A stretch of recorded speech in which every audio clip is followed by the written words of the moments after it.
বন্ধু, অশ্বত্থামার মা খুবই গরিব ছিলেন, যার কারণে অশ্বত্থামাকে দুধের পরিবর্তে চাল দেওয়া জল খাওয়াতেন। বন্ধু বান্ধবদের দুধ খাওয়া দেখে মায়ের কাছে দুধ খাবার জন্য জেদ করতে থাকে এবং এই জেদ ক্রমশ বাড়তে থাকে। এইসব দেখে দ্রোণ নিজ গুরু ভাই দ্রুপদের কাছে যান। দ্রুপদ খুশি তো হলেন, কিন্তু দ্রোণের মুখে ভগবান শিবের মহিমা শুনে মনে মনে ক্ষুব্ধও হলেন। গুরু দ্রোণ দ্রুপদের কাছে একটি গরু চাইলেন। ঘমণ্ডী দ্রুপদ বলেন, আপনি শিবের কাছে গিয়ে চান, আমার কাছে আপনার জন্য কোনো গোমাতা নেই। তাই শুনে দ্রুপদ দুঃখী হয়ে বাড়ি ফিরে আসেন এবং অশ্বত্থামাকে বলেন, বালক, ভগবান শিবের কাছে তুমি আরাধনা করো। তাই শুনে অশ্বত্থামা 6 মাস ধরে শিবলিঙ্গের পাশে কঠোর আরাধনা করেন। হঠাৎ একদিন শিবলিঙ্গের উপরে দুধের ধারা নেমে আসে। সেই দুধের ধারা ধরে প্রথমবার দুধ পান করেন এই অশ্বত্থামা।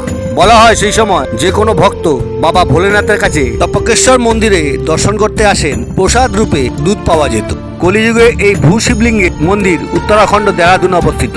তপকেশ্বরের এই মন্দির ভগবান তপকেশ্বর নামে খ্যাত।